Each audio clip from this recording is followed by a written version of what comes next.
Yo me enamoré a los 17 años, me pegué la traga del siglo, pero un amor así terriblemente. Y me parece que ha sido de las épocas más bonitas que yo recuerdo. Me truenan. También. Que lo terminaron. Sí, Ajá. que me echaron, Ajá. porque tenía un corazón muy grande, me cabía 1, 2, 3.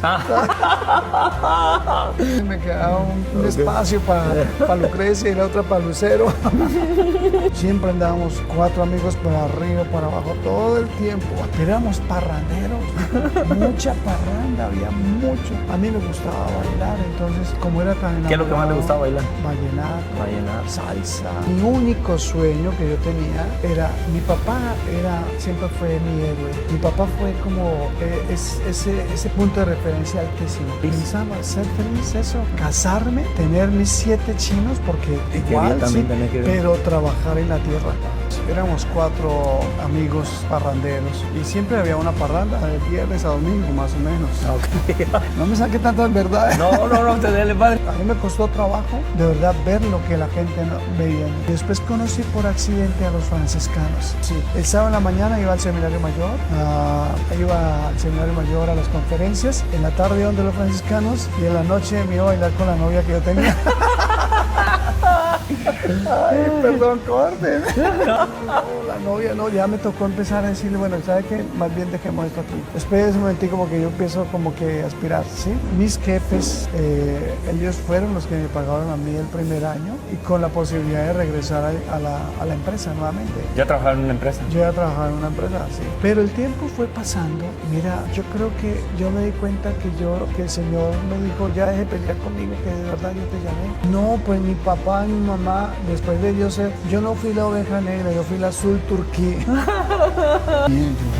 Mi familia no era que me quería tanto porque yo era muy conflictivo y borracho terriblemente. Pero entonces cuando yo entré al seminario, cuando yo entré allá en la carrera, sí, ya se pasó al polo opuesto, al extremo pues del era el preferido, negra, era el todo. Eso era una vitrina pues. Y yo le decía a mi mamá le decía cuando yo entré al seminario, ella sorprendidísima, ella no creía, ni papá, nadie creía, pero ¿quién iba a creer? En la empresa hicieron una apuesta. Que no. ¿Cuánto yo iba a durar? Bueno, no, 15 días, no, qué horror, no. Es que me conocían de verdad. Me conocían demasiado. Nadie. Pero lo conocía más Dios. Sí, me Y conocía. eso no sabía sí. nadie. Mis hermanos, ¿cómo están? Estamos en el programa de La Cuenta, por favor. Y hoy tenemos al Padre Memo, al Padre Guillermo, al Fray Guillermo, al Fray Memo, y vamos a contar su historia con Cristo y muchas cosas más. Así que bienvenidos al programa de La Cuenta, por favor. Corre video. Por favor, la cuenta, un día llegará el día que daremos cuentas. La cuenta, por favor, la cuenta, no olvides que pagaremos las cuentas de lo bueno y lo Padre, bienvenido al programa de La Cuenta, por favor. Tiene un sentido y un porqué este programa, tiene una razón del nombre.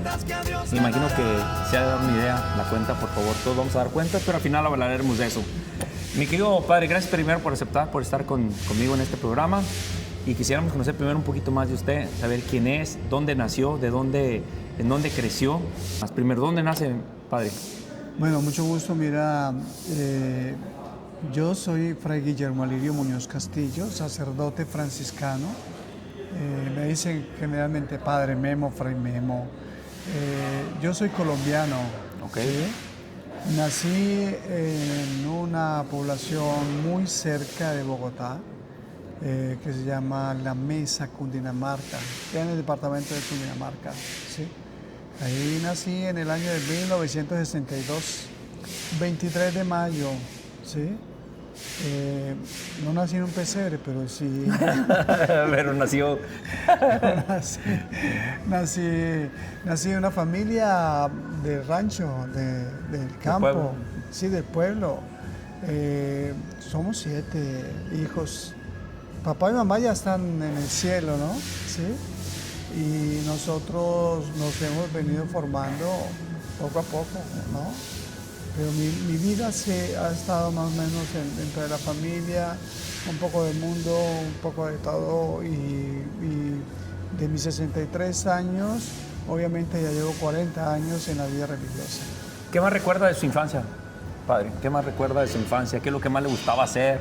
Oh, mira que de mi infancia recuerdo mucho, mi papá era policía. Ok.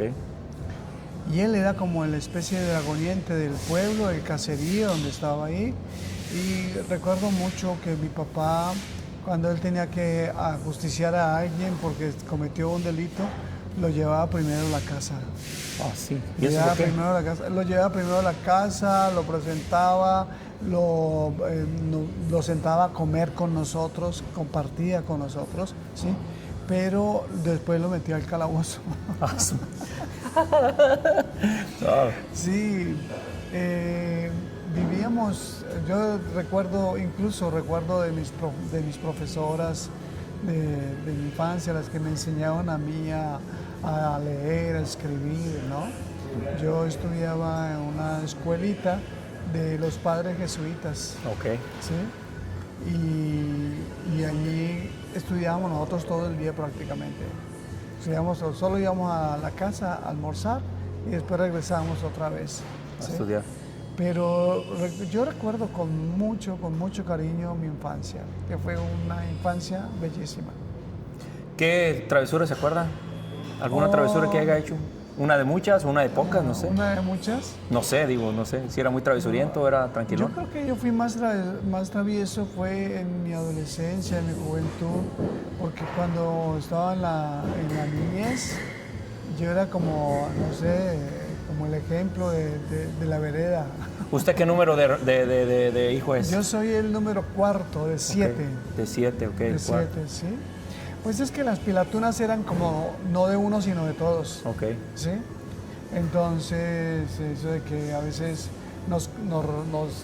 mi mamá guardaba el chocolate en un cajón especial y no faltaba el momento cuando nosotros íbamos o yo iba, me robaba una pastilla y no la comíamos. Padre, ¿qué es lo que más recuerda de su papá, de su mamá? ¿Qué es lo que todavía se recuerda? Que diga, eso lo sigo recordando hasta el día de hoy. Me imagino que hay muchas cosas, pero una que nos pudiera compartir. Mira, yo de mi papá y mi mamá recuerdo cantidad de cosas, porque de mi papá, ellos los dos muy religiosos, muy católicos, muy católicos. De mi papá siempre voy a recordar el amor que tenía por mi mamá. Ese hombre fue un loco enamorado por mi mamá, de verdad. Y mi mamá era una mujer muy entregada a aprender cosas nuevas. Ella, por ejemplo, hizo la primaria ya adulta, luego hizo los 6 años de la secundaria y luego entró a la universidad, estudió diseño textil, ¿sí? Wow. Entonces ella era muy inquieta por conocer, por leer, por conocer culturas. Padre, ¿y cómo fue su juventud? ¿Siempre tuvo su vocación desde chico? ¿Supo su vocación o realmente llegó en otra etapa de su vida? Pues mira, yo tengo gratos recuerdos de mi infancia porque en mi infancia se va tejiendo mi vida religiosa, ¿no?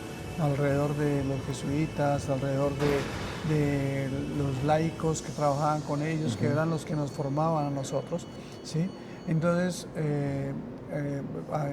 bajar a tocar las campanas de la capilla, yo era como un mini sacristán, un mini de todo, pues allá, sí, era espectacular. Pero mi vida cambió cuando llegué a la ciudad. Okay. Primero porque conocí la luz, ¿No conocía la luz? No conocía la luz, no conocía nada, no, nosotros vivíamos siempre un poco... ¿Con vela? No había luz en mi pueblo, en el pueblo donde yo vivía no había luz, sí, eran muy pocos. Entonces, cuando llegué a Bogotá, conocí muchas cosas y conocí el amor. Ah, ¿se enamoró? ¿Mucho? Demasiado. ¿Nunca pensó que iba a ser monje ni nada? No. Siempre, cuando llegó a Colombia, dijo, ahora sí me caso. ¿Sí fue desde ahí? Sí, mira, ¿sabes qué? Que yo deseaba era el matrimonio. Yo, cuando era niño, yo deseaba ser sacerdote. Después Llegué a Bogotá a los 10 años, ahí entre los 10 y los 20 años, que fueron 10 años. Uno se queda en la casa y tiene obediencia a papá y a mamá por ahí hasta los 13 o 14 años y ya uno empieza como a liberarse un poco. Sí, claro. ¿Sí? Empieza uno a liberarse un poco. Y yo incluso me alejé hasta de la iglesia católica. Wow. Un poco no, mucho tiempo duré por fuera, ¿sí? Yo a la iglesia iba a echar ojo a ver si encontraba una pelada bonita. Oiga, padre, ¿y por qué se va a Bogotá? ¿Cuál es la razón? No, porque es que a mi papá consiguió un trabajo, entonces salimos todos Todos se van. a la ciudad. Todos nos fuimos para la ciudad. No había una razón específica de usted, o sea, solamente era que toda la familia se movía para allá. Toda la familia iba todos íbamos para allá. Ya en Bogotá, en la capital, cambian muchas cosas para nosotros porque pues obviamente empezamos a estudiar en un colegio, en una escuela donde nosotros estábamos acostumbrados a estudiar con 20, 30 personas y llega uno a una escuela donde hay 500. ¿Qué fue lo que más le sorprendió cuando llega a la ciudad? Para que lo haya impactado, decir, ¿qué es esto? Los edificios. ¿Los edificios? Sí. Nunca había visto un edificio, nunca. ¿El mar sí? ¿La playa sí? No, el mar lo conocí ya mucho. Yo lo conocí cuando yo entré al seminario. Ah, su mecha. Sí, claro. Yo lo conocí porque pues obviamente vivíamos nosotros muy... El mar era como el paseo del rico, ¿no? Ok. Sí, pero nosotros que tenemos nosotros éramos común y corriente, ¿sí? No había una posibilidad de pensar en el mar, ¿no?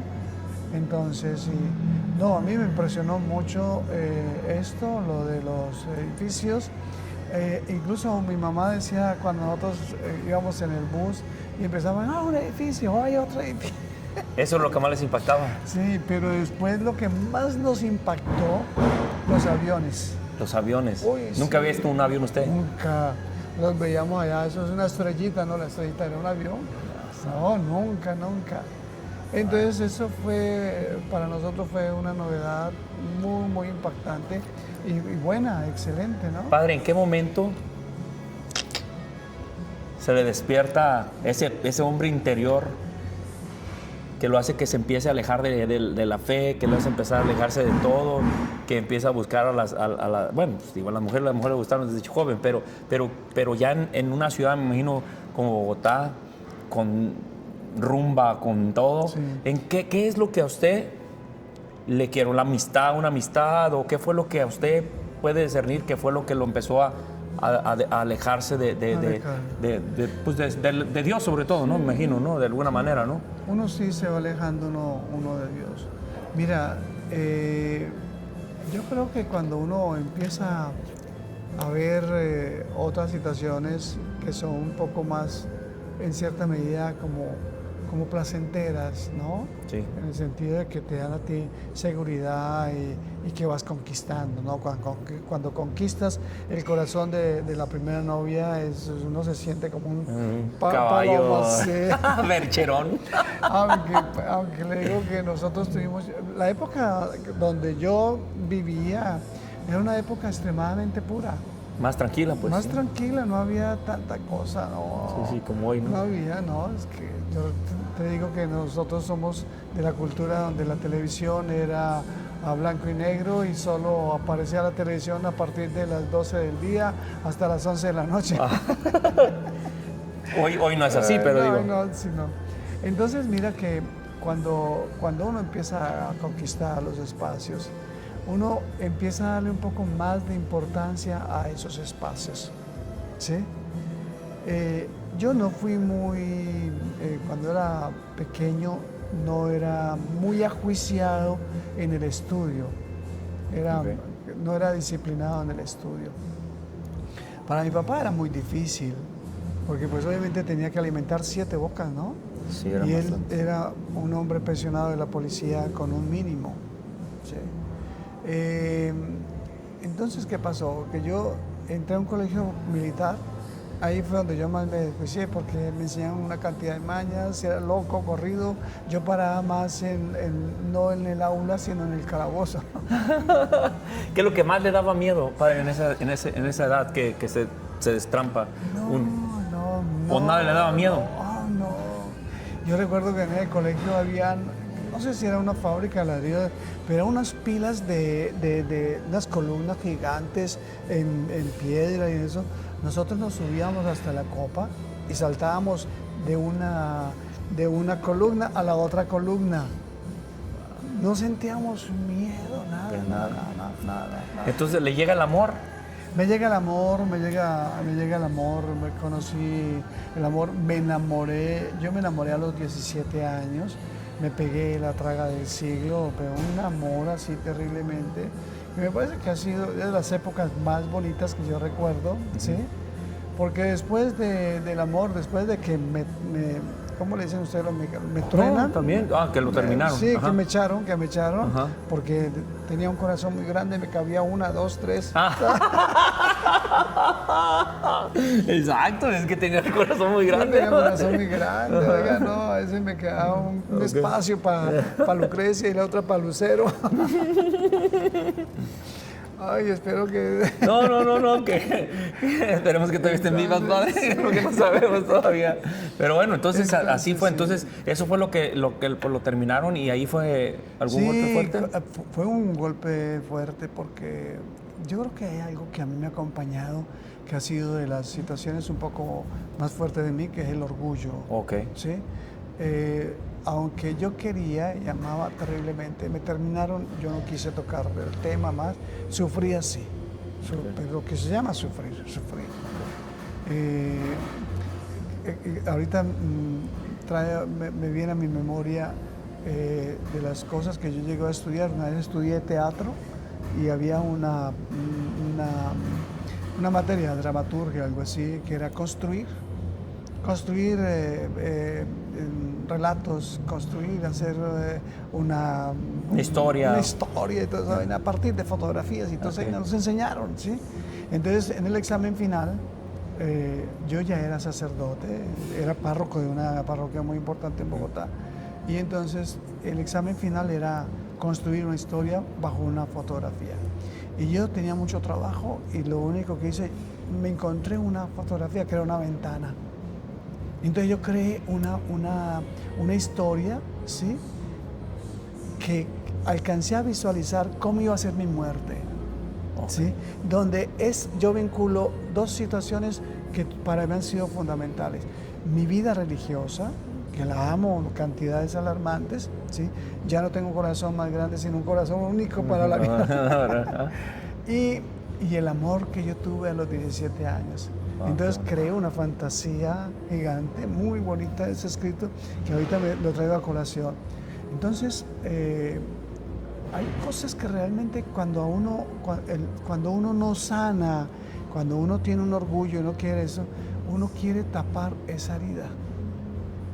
¿Cómo vas a tapar una herida? ¿Cómo puedes tapar una herida si no quieres hablar? Yo ahorita lo veo desde esa perspectiva, ¿no? Entonces me vinculé, nosotros éramos un combo de amigos. Siempre andábamos 4 amigos para arriba, para abajo, todo el tiempo. Pero lo más bonito es que los 4 éramos como en las casas, ¿sí? Éramos muy cercanos, que nos admitían en las casas, eran como segundas casas, muy bonito. Pero éramos parranderos, mucha parranda, había mucho. A mí me gustaba bailar, entonces, como era tan enamorado... ¿Qué es lo que más le gustaba bailar? Vallenato, salsa, merengue, cumbia, de todo, ¿no? Yo aprendí a bailar y después de eso, para mí la vida fue... Otra, sí. Yo creo que la vida mía es... Antiguo Testamento no, es antes del baile y después del baile. Padre, ¿qué soñaba hacer? ¿Qué era su sueño de ser? Porque no estaba todavía el sacerdocio. ¿Qué era lo que quería hacer? Mira, ¿qué era su sueño? Yo te digo una cosa, que yo tenía un sueño. Mi único sueño que yo tenía era, mi papá siempre fue mi héroe. Mi papá fue como ese punto de referencia altísimo. Y yo decía que mi papá, que era un hombre que tenía 7 hijos, vivía con lo mínimo, ¿sí? No tenía cosas, pero era un hombre muy feliz. Entonces yo soñaba como él. Yo no quería estudiar absolutamente nada, no quería hacer absolutamente. Quería volver al rancho o al campo. Yo pensaba eso. ¿Y ser feliz? Pensaba ser feliz, eso, casarme, tener mis 7 chinos, porque Y igual, quería también sí, tener que... pero trabajar en la tierra. Trabajar en la tierra. Ese era mi sueño número 1. Por eso yo no me preocupé. Después de que mi papá me dijo, yo perdí 2 años consecutivos, mi papá me dijo, te doy techo y comida, pero no te puedo dar más. Lo demás te toca a Estudio, ti. no, mira, a ver, ropa, no. Yo tenía que como unos 15 años. Padre, hay algo que hasta el día de hoy le dueles en su juventud haber hecho y que a lo mejor no cerró ese ciclo o no cerró esa situación, digo, por la distancia, por cualquier razón. ¿Hay algo que todavía le recuerda que diga, pues eso no me hubiera gustado haberlo hecho? Pues mira, Digo, se puede contar. sí, si no, se puede contar. O sea, por ejemplo, cuando hablo de ese primer amor, ¿sí? Creo que ese paso de pedir perdón, ese paso de decir fallé, sí, me equivoqué y merezco lo que yo tengo, ¿no? Porque generalmente cuando a ti, o sea, te mereces un castigo, ¿sí? O sea, fuiste el que originó absolutamente todo, ¿sí? Cuando uno no tiene tanta conciencia, ni es tan maduro, entonces, ¿qué se hace? Uno se hace la víctima. Y porque uno se hace la víctima, se vuelve una persona extremadamente orgulloso, ¿sí? Y no dio la oportunidad de sanar.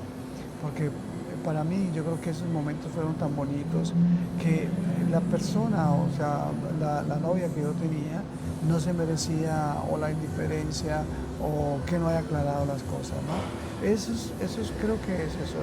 Y lo otro, pienso que no haber entendido bien lo que mi papá me exigía, que no era tanto que yo fuera campesino, sino que yo debería querer el estudio, ser otra persona, ¿no? Pero bueno, todo eso se fue dando poco a poco, pero es que uno quisiera recuperar el tiempo, pero ya no puede recuperar el tiempo. No puede recuperar el tiempo. Padre, acabé de ir a Asís este año, fíjese. Me tocó ir a Asís. Es un pueblo que me enamoré de él, pero me enamoré también de la historia de San Francisco de Asís. Lo había escuchado, pero nunca le había puesto atención, no soy honesto. Pero ese día que fui para allá y estuve en Asís y ver esos paisajes, ese lugar que es un lugar silencioso, pero con una paz increíble, me dejó impactado. Y conocer la historia de él, de cómo él se convierte y hace todo lo que hizo, fue muy bonito conocerlo. Tanto que compré muchas cosas que me pegó mucho. ¿Compraste la Cruz Tao? Exactamente, la tengo ahí. Compré hasta una reliquia que tengo por ahí. Pero bueno, el chiste, padre, es de que me encantó la vida, esa espiritualidad, pues me gustó muchísimo. Pero entendí muchas cosas porque una cosa es que tú lo escuches, otra cosa es que vivas, aunque sea algo de lo que vivió ese santo. Y ver esos paisajes, ese lugar, si hoy es silencioso y con una paz, no quiero imaginarme cuando él vivió y caminó por esos lugares, lo que experimentó y todo eso. ¿Cómo llega un hombre que se la parrandeaba, que le gustaba de tocho, morocho? ¿Qué pasa en su vida para que des el giro primero?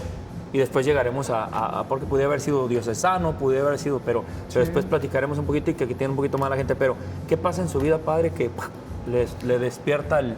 Mira que yo te decía que éramos 4 amigos parranderos y siempre había una parranda de viernes a domingo, más o menos. Okay. Dios mío, yo creo que la gente no me va a volver ni a pedir una bendición. No me saque tantas verdades. No, te dele, padre. Ay, al fin y al cabo, pues, la vida la vida religiosa no es para un extraterrestre, ¿no? No, es una para un ser persona humano. común y corriente, y Dios obra ahí. Ay, claro. Entonces mira que uno de ellos, Jorge, dejó de asistir, ya el fin de semana no fue a tomar, No llegó. y pues le colocamos falla, ¿no? Ok. Llamábamos lista. Y entonces después ellos empezaron a convencerme, Jorge empezó a convencerme. Luego es que empecé a ir al Minuto de Dios. El Minuto de Dios es un barrio allá en Bogotá, un barrio que fundó un sacerdote jesuita, eudista, el padre García Herreros, que es una persona muy importante, y él fue el que llevó la renovación carismática a Colombia. Ok. La renovación carismática entró por Bogotá con ese movimiento del padre García Herrera, bellísimo. Entonces ellos me invitaron, yo fui a esa cuestión, pero porque me insistieron demasiado, ¿sí? Ese día me sacaron de allá porque yo no aguantaba de la risa de ver gente que aplaudía, que levantaba las manos, y eso para mí no pasaba. Además yo llevaba muchos años fuera de la iglesia, llevaba mucho tiempo. Entonces ellos se enojaron conmigo y me invitaron, ahí había una invitación a un seminario de vida en el Espíritu. Entonces dije, voy a hacerlo para conquistar el corazón de mis amigos, que lo sería y todo eso. Pues yo estuve en ese seminario de vida en el Espíritu. Me gustó, o sea, me pareció muy bonito. Y a lo último piden, eso fue sábado y domingo, a lo último piden un testimonio. Entonces yo doy mi testimonio como para endulzar más el amor. El amor de la gente. Y entonces yo di mi testimonio, y entre el testimonio yo dije que cuando yo era niño deseaba ser cura. Cuando yo siempre deseé ser cura cuando era niño, pero yo ahorita no, porque estoy enamorado. Y yo tenía un tatuaje en ese entonces, me mandé a hacer un tatuaje con las iniciales de la mujer que yo quise en ese entonces. Y salió una monjita y me dice, tienes que volver porque tú tienes vocación. Así me dijo. Yo no, y te digo que fue un conflicto muy fuerte porque yo tenía seguro lo que yo quería hacer. Casado, tener mis hijos, tener esto, ¿sí? Y después con otro gran amigo que yo conseguí ahí en el Movimiento de la Renovación, empezamos caminamos a conocer gente, no sé qué. Y yo fui a parar al Seminario Mayor, a los diocesanos, por una invitación que me hizo un gran amigo ya mayor, que me dijo que podía ir porque en un comienzo alguien me tocó y me dijo, cuando me dijeron que yo podía volver al seminario, ¿sí? Entonces yo empecé a ir a los de los eudistas a bailar y a pasarla bueno, porque la pasábamos riquísimo, muy bueno, pero ya era una cuestión más religiosa, ya más espiritual, cristiana. ya había entendido el movimiento. Ya, sí. Exacto. Entonces me dijeron, oye Memo, ¿y te gustaría ser religioso? Y dije, pues no sé. Cuando me dijeron, ¿cuántos años tienes? Le dije yo, 20, tenía que como 20, 21. Me dijo, no, ya está muy viejo, usted ya no sirve para esto. Los planes de ellos. Y después, cuando nosotros cambiamos de casa, llegamos a una casa, entonces yo me fui a una tarde a la iglesia, ¿sí? Porque ya uno empieza como a... Cuando hay una semilla que se la sembraron, la pureza de papá y de mamá, cuando hay una semilla, esa semilla, cuando la vuelven a esto, brota. Entonces empezó a brotar esa semilla y yo encontré a Claudio rezando, pero era una persona ya adulta. Y yo le dije, padre, me dijo, no, yo no soy padre. Yo estoy comenzando el seminario. ¿Cuántos años tienes? 40. Uy, sí, pero ¿qué es esto? Entonces yo le conté todo el rollo, me dijo, no, ¿por qué no vas al seminario mayor? Hay un retiro que no hay que ir. Bueno, voy a ir. Y yo fui y me vinculé con el seminario mayor. Y di con una monja corridísima, porque esa mujer, ella veía lo que yo nunca veía en mí.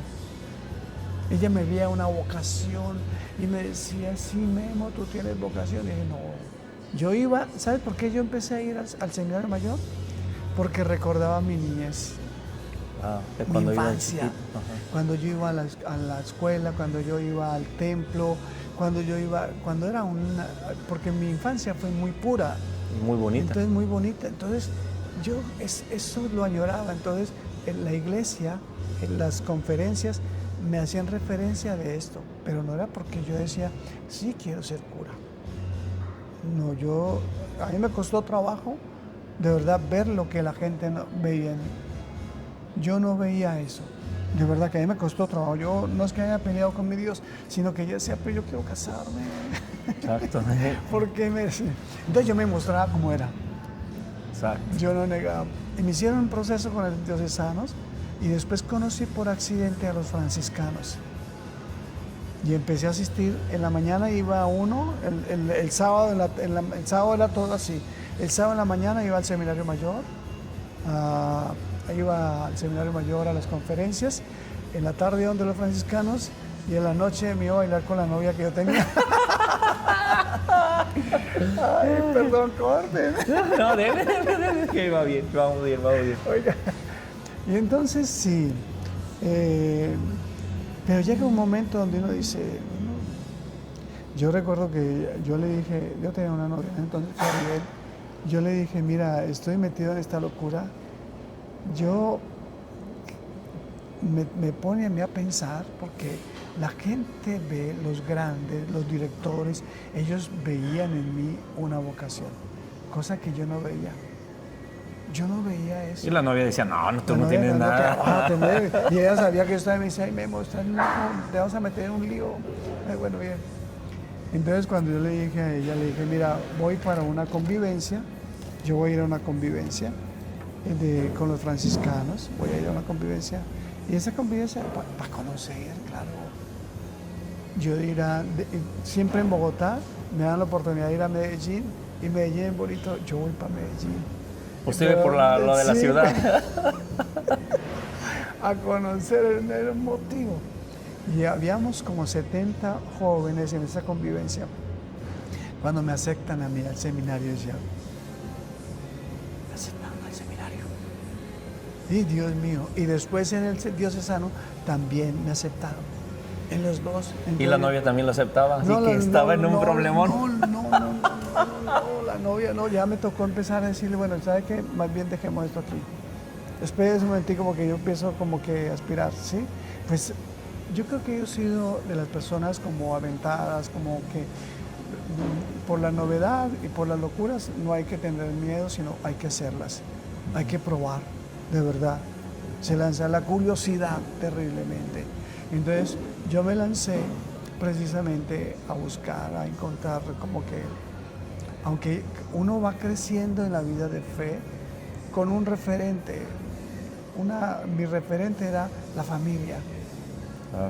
Mi referente era la familia. Pero no, o sea, y se daba todas las oportunidades, pero tú tienes que tomar una determinación. Mis jefes, ellos fueron los que me pagaron a mí el primer año y con la posibilidad de regresar a la empresa nuevamente. ¿Ya trabajaba en una empresa? Yo ya trabajaba en una empresa, sí. Entonces, yo trabajaba en todo. Yo trabajé desde los 15 años en todo lo que fue. Entonces, ya entré al seminario, pero en el seminario, mira, en el seminario iba pasando etapas y yo iba pasando las etapas. Yo no dejaba de ser el mismo loco, trabajador, me encantaba lo que me colocaban a mí en el seminario, me encantaba porque para mí era como un año sabático, es decir, yo dije, voy a hacer algo diferente de lo que yo estoy haciendo, claro. ¿Sí?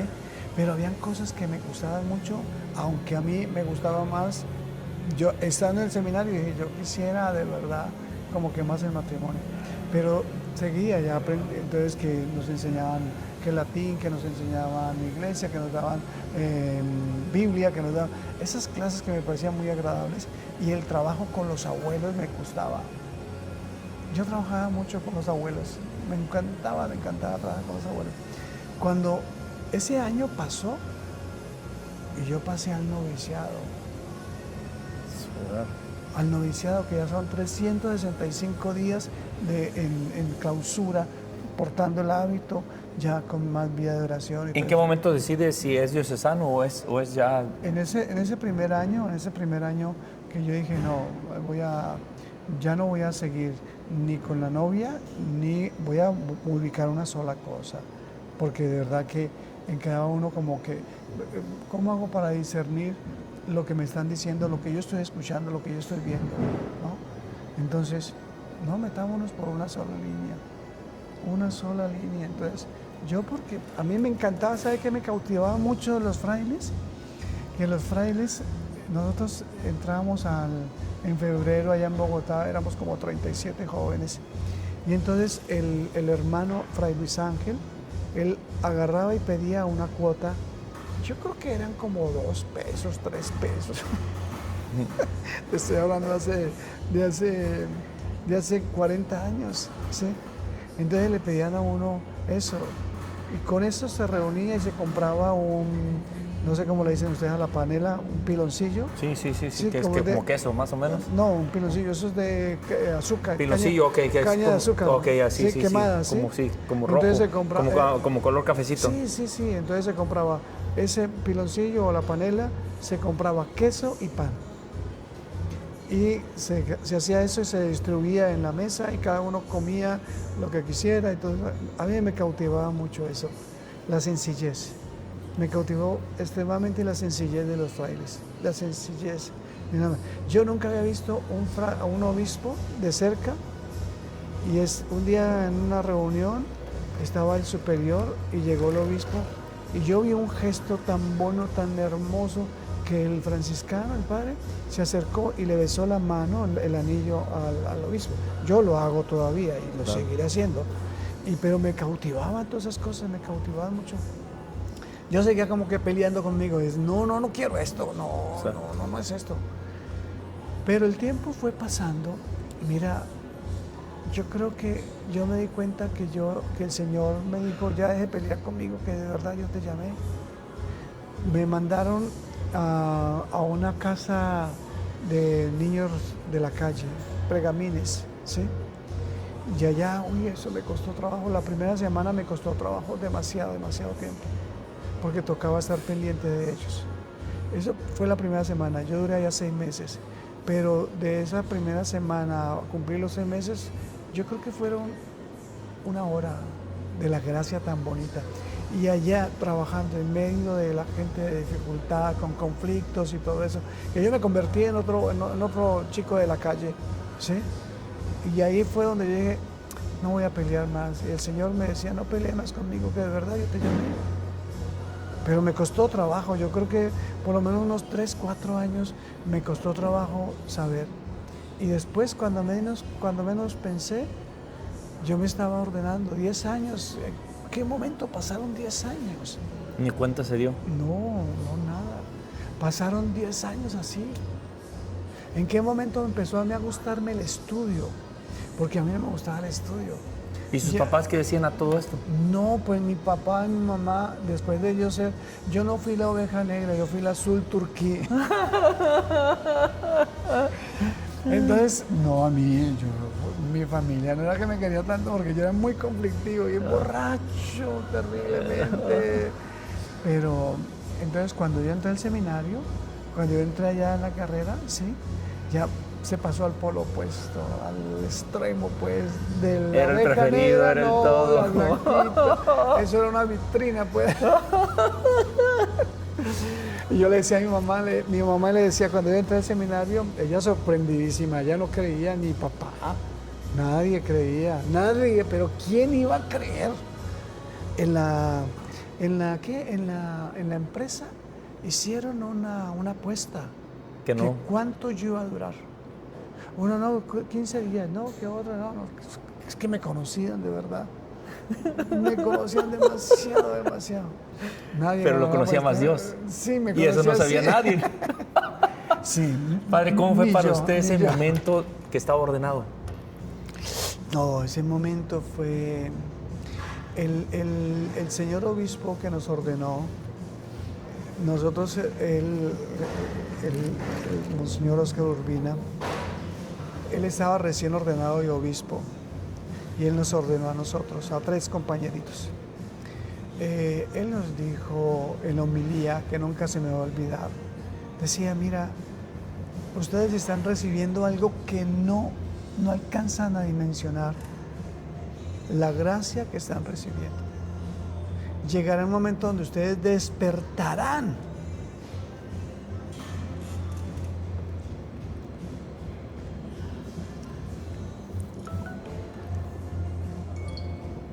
Despertarán a la gracia. Y claro, uno se emociona mucho. Uno se emociona mucho. Lo recuerdo como si fuera ayer. Oh, No lo podía creer. no. Padre, ¿le pasa la película de su pasado cuando está en ese momento? Sí, claro. ¿Y qué le decía usted a Dios en su corazón? Ay, te metiste con el que no era. Pero sí era. Sí. No, en uno cuando está postrado en el piso, uno dice, no lo puedo creer. O sea, es impresionante la emoción tan grande porque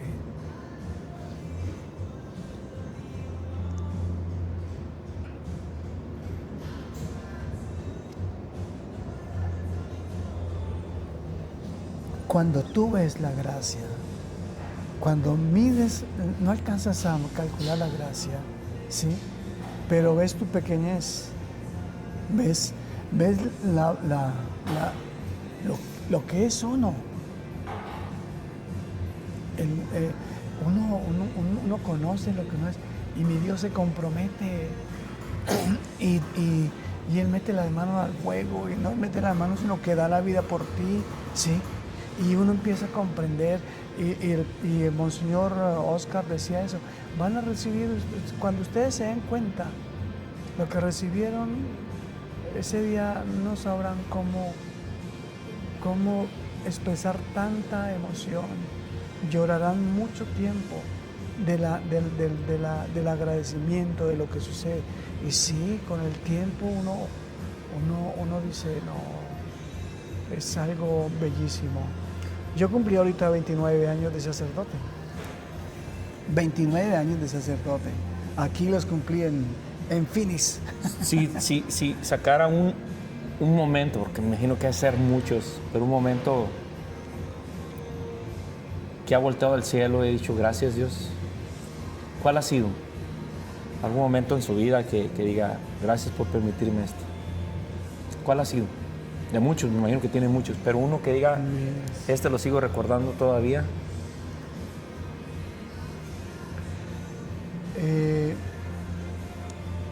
Cuando alguien, una joven, ya estaba con el deseo de suicidarse, persistía mucho en el deseo del suicidio, persistía mucho en el deseo. Yo no sé qué le dije. La verdad no sé, no creo que no, o sea, no trato de recuerdo sí el hecho como tal, pero no recuerdo las palabras. La palabra. Que fue algo tan impresionante, donde es una persona que optó por la vida, empieza a descubrir la grandeza de la vida, empieza a encontrar precisamente como que las respuestas, como el que había un nudo ahí y se desata. Y ve un camino diferente o el real, el auténtico. Y ver que el conflicto que había entre sus padres, obviamente el encuentro, la sanación que hay mutuamente, uno dice, oh, es mejor. Uno dice, cuando uno ve tanta gracia, uno dice, definitivamente eso no lo hace sino mi Dios, mi Dios. Piensan que los padres no tienen vida, porque mucha gente piensa que es la peor opción que pueden tener un ser humano, padre, es la verdad. Sí. Pero mucha gente no comprende. Pero es un ser humano que se enoja, se ríe, llora y todo lo demás. ¿Qué lo hace? ¿Qué es lo que más le gusta en su pasatiempo? ¿Qué es lo que más le gusta hacer a usted? Mira, me gusta caminar. Yo he conocido aquí Chandler. Chandler, todo esto Chandler. Sí, he conocido porque camino mínimo 8 kilómetros diarios. Sí, Wow. me encanta caminar. Me encanta la parte de todo lo que tenga que ver con la salud, ¿sí? Pero me encanta también el silencio. Sí. El silencio, el silencio. Mira, yo estoy finalizando un año sabático. Okay. Un año sabático donde realmente los primeros momentos fue volver al silencio, a la soledad. Eso me parece que es Hermoso. bellísimo, bellísimo. Y uno tiene que empezar a conquistar ese lugar que es como tan tenebroso para muchos, ¿sí? Como es la soledad. Conquistar ese lugar, mi señora soledad, ¿sí? Amar esos espacios de encuentro, donde no hay el computador, donde no hay esto, no, estás tú solo, nada más, con la grandeza del Dios que te favorece, que puedes escuchar hasta los mimos de ese Dios por ti. Entonces, sí me gusta caminar, la soledad, pero también me gusta disfrutar, ¿sabes qué? A la gente. Cuando tengo un espacio libre, aquí he tenido la oportunidad de conocer muchas personas y disfrutar de esas personas, porque uno aprende más de lo que uno puede enseñar. Entonces eso. ¿Qué es lo que le hace reír? ¿Me hace reír? Que diga esto me asombra. ¿Hay algo en específico? Pues yo creo que a mí me hace reír casi todas cosas, o sea, no. Una vez una señora me decía, padre, ¿usted no se ha dado cuenta cuál fue el don que le regaló el Señor? Le dije, no, me dice, eso de que usted la pasa riendo. La alegría, que también es un don muy bonito. Sí, claro. Entonces, cuando hay confianza, me gusta hacer pilatunas para reírme, de todo para reírme. ¿Qué lo hace enojar? ¿Me hace enojar? ¿Qué lo hace que ay, esto no, todavía no lo... Bueno, antes sí me hacía enojar mucho, todo. Pero hoy en día hay cosas que realmente son muy pocas las cosas que me hacen enojar. Posiblemente una de las cosas que puede esto, aunque uno guarda mucho, la injusticia. La injusticia, la falta de seriedad frente a un compromiso. Eso me parece que es maluco, ¿no?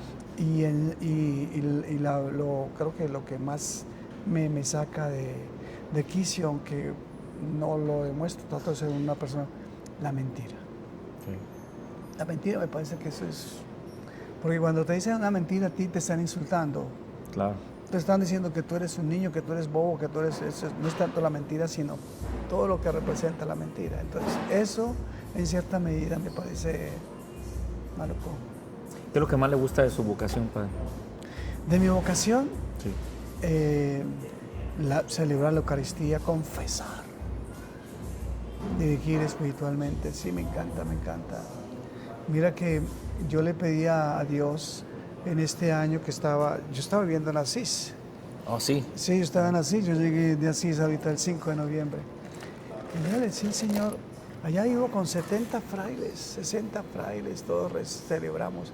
Decía, yo muy agradecido con él porque tenía un tiempo de silencio, de encuentro, de todo, ¿sí? Pero yo le decía, dame un lugar donde yo pueda disfrutar la vida ministerial, donde yo pueda llegar a decir, aquí hacía falta un curita, aquí estoy, ¿entiendes?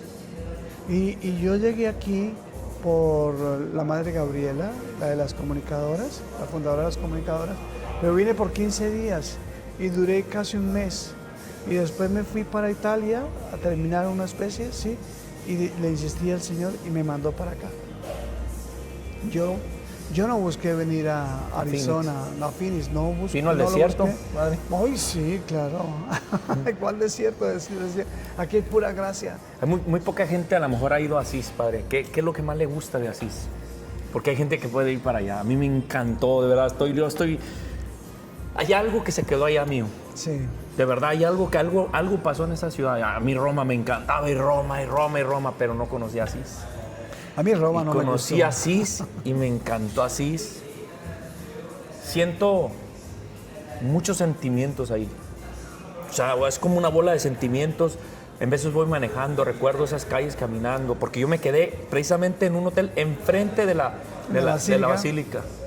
En mero enfrente me quedé. ¿La basílica donde está la tumba o ¿Dónde está la tumba? ¿Dónde está la tumba? porciúncula. ¿Dónde está la tumba? ¿Dónde está la tumba de Asís? Bueno. Que está un caballo, Sí, y que está que me impactó lo del caballo. Fíjese que yo no sabía la historia hasta que me subí a un tour y medio la platicaron. A ver si ahorita nos la platico un poquito más, la del caballo. El retorno de Francisco. Es que el retorno de Francisco. Pero ¿qué es lo que más le encanta de Asís? Mira, para mí Asís es como, tú tienes una fotografía que te recuerde a algo bello, algo que iba, uy, me encanta ver esa fotografía.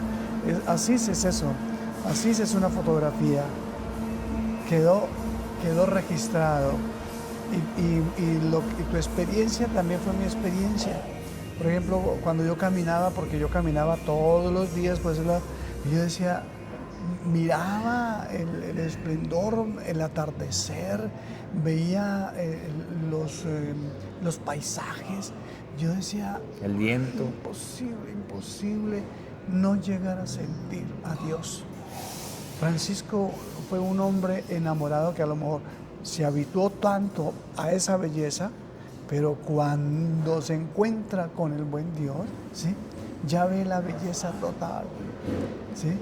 San Buenaventura, un gran santo franciscano, tiene un libro que es El itinerario de la mente hacia Dios, y él habla sobre los vestigios, y los vestigios son como un espejo, es decir, tú te ves en el espejo, nosotros vemos a Dios, Dios se muestra por esos espejos, Dios se revela, y es una inspiración netamente franciscana, porque es que Dios se muestra por la naturaleza.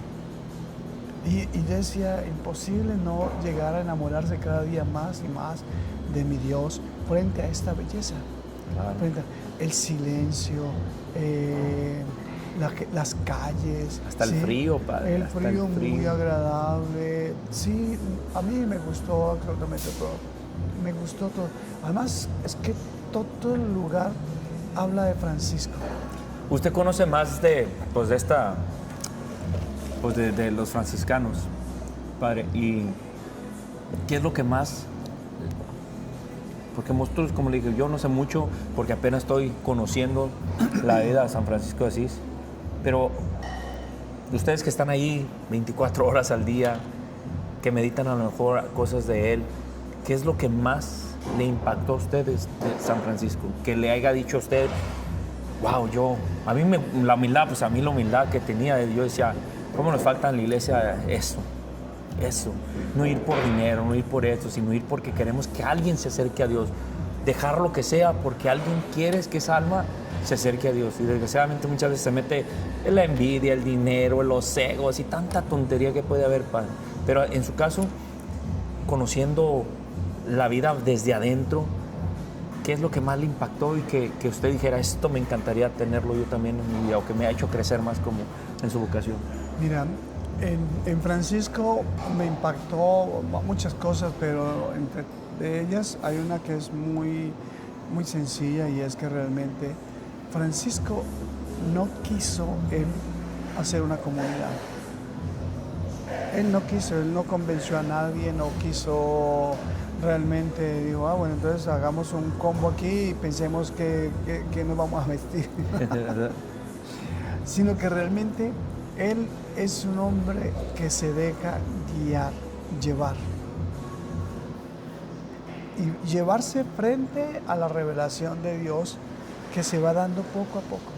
Pero él no busca ni ser referente, ni siquiera quiere pensarse y verse como un fundador de la orden, ni que lo vean a él como seguidor. Él se cubría sus estigmas de pena, de vergüenza, él no quería que lo vieran eso, ¿sí? Entonces, cuando Francisco opta por esta vida, la opta en una respuesta netamente personal, sin condicionar a nadie. Ni a nada. Mire que hay un hecho tan bonito que cuentan en sus agiógrafos. Él hacía unos ayunos largos, y en la comunidad pues empezaban a hacer ayunos, ¿sí? Pero él, en una noche había un fraile que decía, me muero de hambre. ¿Y qué hace Francisco? Él se levanta, ¿sí?, y le dice a los hermanos, pongan la mesa, vamos a comer todos. ¿Por qué? Porque él no quería ver que el hermano se avergonzara. No, él quería estar ahí. Con él. Con él, claro. Él no quería precisamente como que, no es una estigmatización, es como divulgar la debilidad de una persona. Si la puede cubrir, la cubre. Como se cubrían los estigmas. Sí, exacto. Sí, es eso.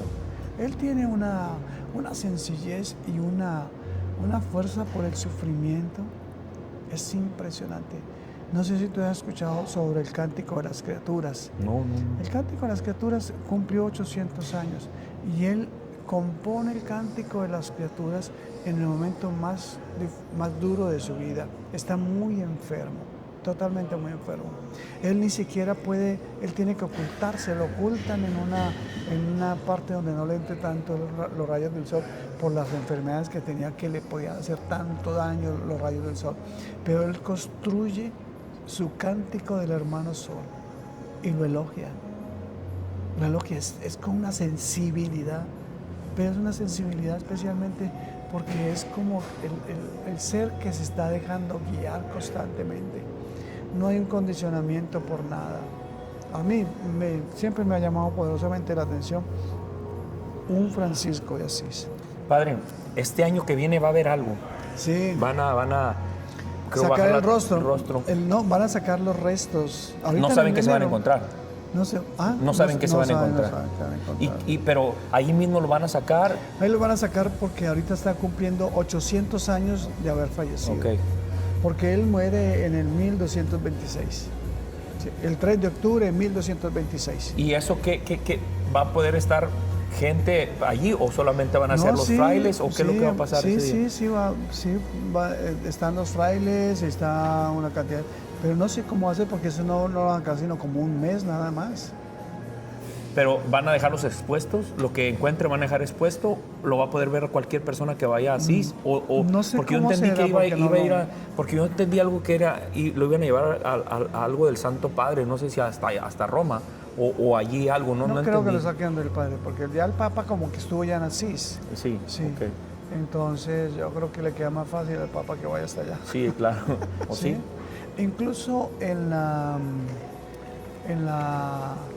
no sé si tú alcanzaste a ir a la Porciúncula, que es una basílica grande que está allá, que es donde inicia la orden.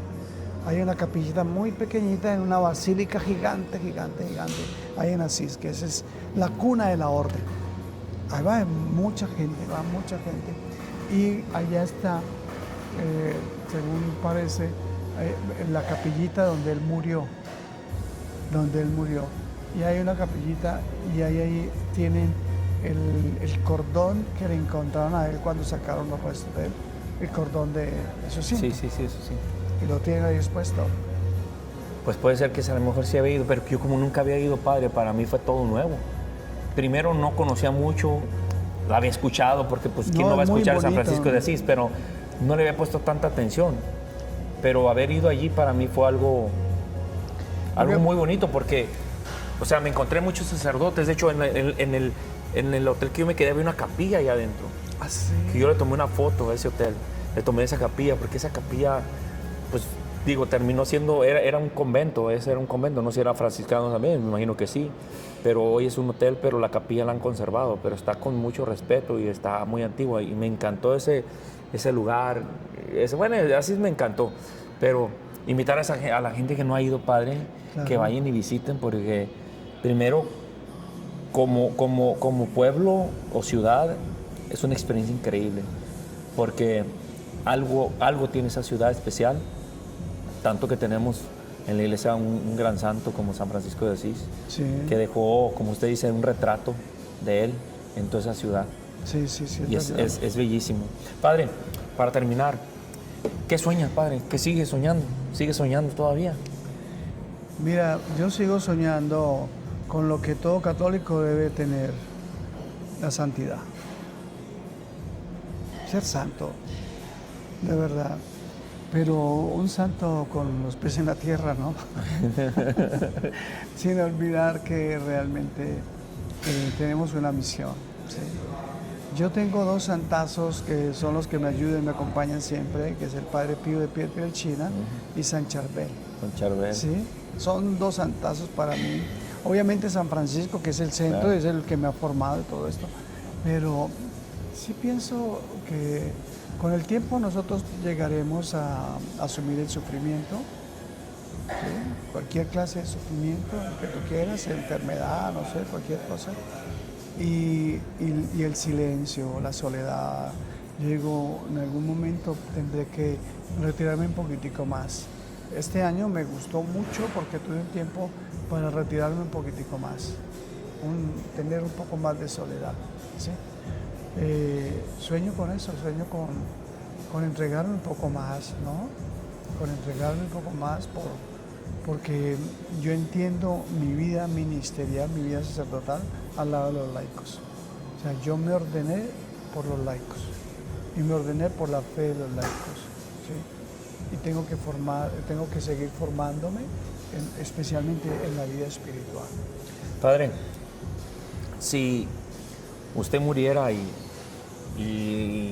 dijeran San Memo, el santo de, ¿qué sería? ¿De qué sería? ¿De qué le gustaría que lo nombraran santo? De la parranda, del reventón.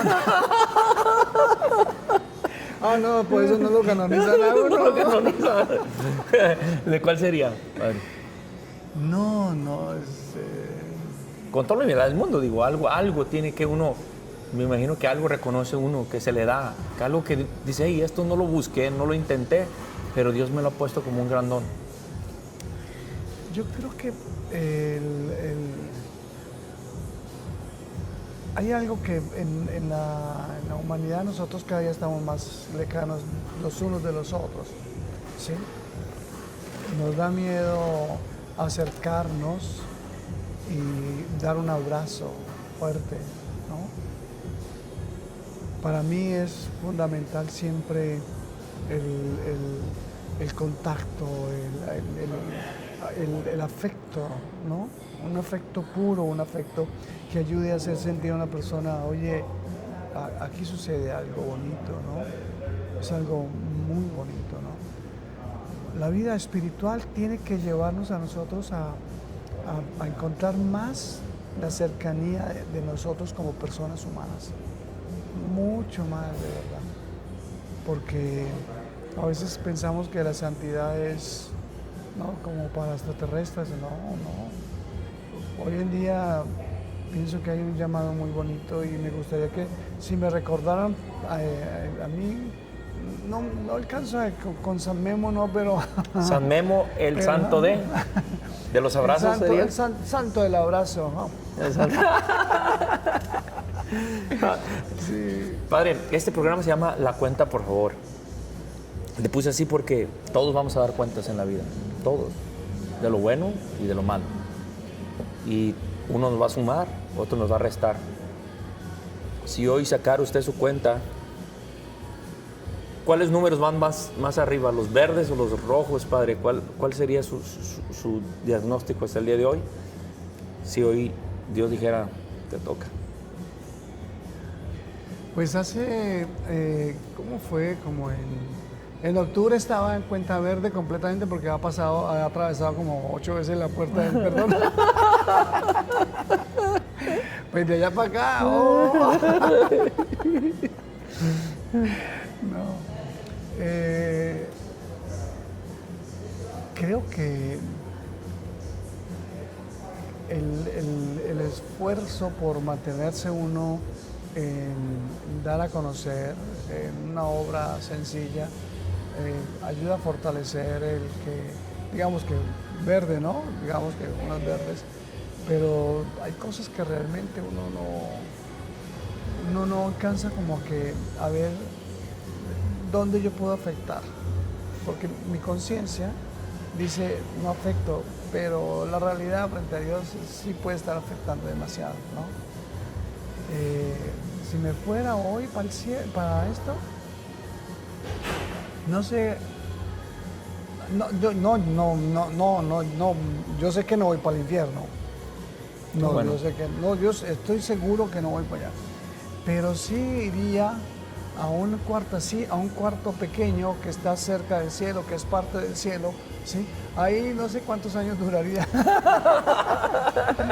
Es que es el purgatorio, ¿no? Ok. El purgatorio es eso. Sí. Sí, es una antesala, es el cielo, pero es una antesala. Pero ahí necesitamos. Yo creo que tendría ahí un tiempito. No. Tengo el consuelo de que realmente hasta el momento he tratado de hacer las cosas bien, aunque en mi adolescencia, aunque hice sufrir demasiado a las personas, a mi familia, a mi mamá, yo la hice llorar demasiado, mucho. Tengo una anécdota pequeña. A ver, dale. Cuando yo estaba en Cúcuta, era sacerdote allá y mi mamá fue a mis cumpleaños. Y yo le jalaba mucho la renovación carismática, pero yo dejé la renovación, ¿sí? por algunos motivos. Y entonces, no por la renovación, sino por mí. Que tenía ese momento como en unas crisis así un poco. Entonces, iba a una misa, había mucha gente. Y entonces yo le dije a la gente, mira, yo le doy gracias a Dios por mi cumpleaños, pero le doy gracias a Dios por el regalo más bonito que me dio fue que mi mamá estuviera hoy en mi cumpleaños. Y toda la gente, ¿dónde está la mamá del padre Memo? Y la identificaron y de una vez se le fueron encima a ella. La abrazaban y le decían cosas bonitas. Y mamá dijo, si mi hijo una vez me hizo sentir mal, esto lo perdona todo. Híjole, qué bonito, ¿no? Sí. Padre, ¿qué le diría a una persona que no le interesa las cuentas? ¿Qué le diría para despertarle esa conciencia de que sí va a importar un día las cuentas que va a dar en la vida? Mira, yo creo que la cuestión aquí es de oportunidades. Cuando nosotros tenemos una ausencia de Dios, es porque no nos hemos dado esa oportunidad. A una persona que no le importe las cuentas es porque no se ha querido dar una oportunidad y no se ha querido darle una oportunidad a Dios. ¿Sí? Si yo aquí estoy lejos de Él, pero no estoy dentro de la línea de dar a conocer por lo menos el bien, ¿sí? Lo fundamental aquí es el bien, porque Jesús vino a hacer el bien y nos regala en su persona, el poder sanar todas las cuentas, saldar todas las cuentas en Él, ¿sí? Sería bueno que tuviera la gran oportunidad de darse ese chance de salir de la rutina, porque cuando nosotros no pensamos en las cuentas, pues nadie debe de vivir pensando en que me voy a morir y me van a condenar, ¿no? Sino que realmente uno debe de pensar que estoy aquí, debo de vivir y disfrutar mi vida, pero en Jesús encuentro que la felicidad de mi vida está en generar siempre bien. Eso es lo más importante, ¿sí? Si no están haciendo el bien, si hay demasiada tristeza, si hay demasiado enojo, si hay tantas situaciones tan fuertes, es bueno que le den la oportunidad especialmente al bien. Que no se espere un último momento ahí, ¿sí? Para decir, no creemos, lo que pasa es que no alcanzamos a creer. Entonces es bueno que tocar el corazón, es bueno que nosotros le demos la oportunidad al bien para mí, ¿sí? Para que no lleguemos nosotros a asumir muchas cosas, que la condenación como tal es un hecho. El Catecismo de la Iglesia Católica habla sobre el infierno, una condenación, y el que llega de allá nadie sale. Padre, si pudiéramos ponerle un título a este programa,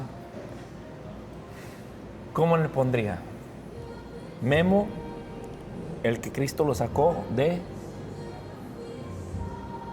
¿De la parranda? ¿Pudiera ser? ¿De la parranda sacerdote? Bueno, podría ser sí, de la parranda al cura, Al sacerdocio. de la parranda al sacerdocio, sí, Wow. sí. Pues mira que mi vida no ha sido así como muy mala, que digamos, ha sido rumbero, o sea, yo creo que de la más rumba al sí, sacerdocio. Sí, sí. Porque no toda la rumba es mala, digo, No, tampoco, ¿no? es buena. Claro. Claro. No, es buena, sí, es buena. Es Porque buena. gracias también a esa rumba, padre, pudo entender lo hermoso que hoy hace. Claro. Que hay algo que realmente es propio de nuestras culturas. Nuestras culturas son musicales. Incluso nuestro organismo es musical, todo es música, es una armonía, ¿sí? Y hay un ritmo ahí, ¿sí? Entonces, uno no puede estigmatizar y satanizar algo que le es propio a la persona humana que lo lleva por dentro, la música, ¿sí? Cualquier tipo de música, ¿sí? Y usted está y suena una música, empieza usted A mover la patita. porque está el ritmo. Sí, claro, claro. Porque le es propio, está en el ADN. Entonces, ¿cómo voy a satanizar algo que le es propio a la persona? Y al final, padre, San Francisco de Asís no sería San Francisco de Asís sin esa parte Sí, de la sí. rumba también. La fiesta, claro, fue un hombre extremadamente festivo, alegre totalmente, que cuando llegó al este no dejó de ser, Alegre. ese hombre alegre, claro. ¿Sabe qué? Para terminar con eso, padre, muchos pensamos que él era, pues por lo que tú ves, pues que piensan que cuando uno ya se meten a las cosas de Dios, ya, o sea, ya cero de alegría, cero de felicidad, cero de... Mucha gente piensa eso. Sí. Y San Francisco de Asís era un hombre alegre también. Muy alegre, muy alegre. Es que yo creo que una muestra del camino en la vida de fe está precisamente en el que tú tienes que ocasionar alegría en el corazón del otro. Pero si tienes un corazón arrugado, si tienes un corazón amargado, si tienes una vida muy cuadriculada, muy estructurada, no vas a ocasionar alegría, siempre vas a ocasionar tragedia en el corazón de un hombre creyente. Y uno ve mucho creyente en esa línea, como si fuera un desastre. Creer en Dios no es creer. Mira, lo primero que nos van a reclamar en las cuentas cuando estemos frente al otro, ¿sí? Es ¿a cuántas personas hiciste alegre, feliz? ¿A cuántas le ocasionaste alegría? Porque el amor, auténtico amor, es hacer alegrar el corazón de otra persona, ¿sí? Entonces, nuestras cuentas están precisamente, está en cuanto a eso, ¿no? Entonces, no podría yo empezar como a decir, no, es que esta vaina toca hacerla rigurosa y que no miremos y que no bailemos y que... No, cada uno debe tener un estilo, un ritmo, de verdad. No hay que tenerle miedo. No sé por qué un padre de familia no baila con sus hijos. Sí, un padre de familia, no, es que ya soy papá, entonces ya tengo que encerrarme y satanizan todo absolutamente. Pero cuando era joven sí rumbeaba, ¿no? Sí entraba en el reventón. Sí, exactamente. Pero ahora que está ya abuelo, no. ¿Por qué no hace una fiesta rica en su casa?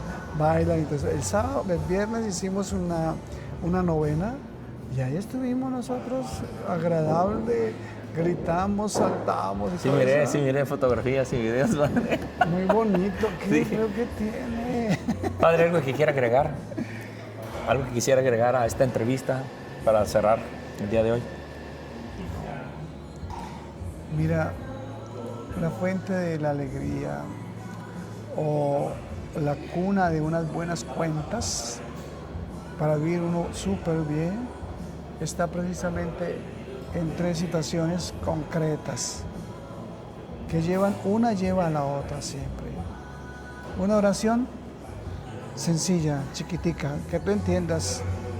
San Pablo dice que prefiere en la iglesia decir 5 palabras con inteligencia que 10,000 que no entiendan.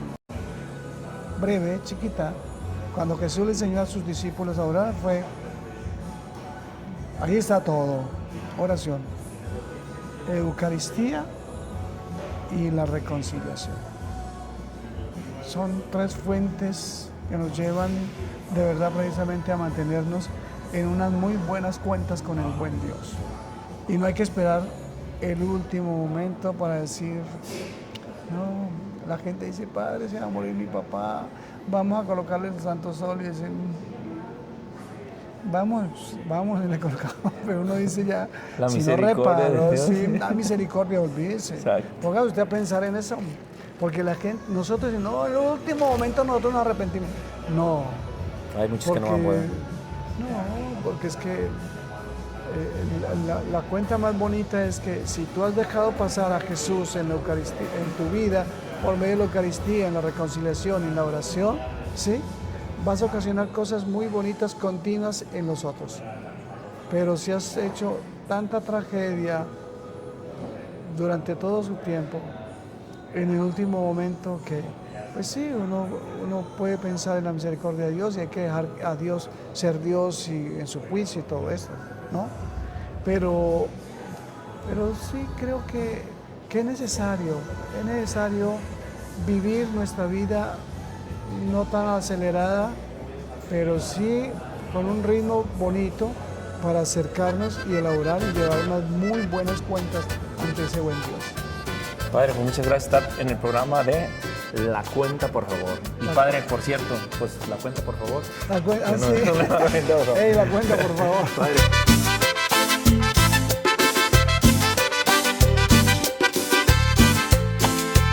La cuenta, por favor, la cuenta. Un día llegará el día que daremos cuentas. La cuenta, por favor, la cuenta. No olvides que pagaremos las cuentas. De lo bueno y lo malo daremos cuentas. Es mejor sumar.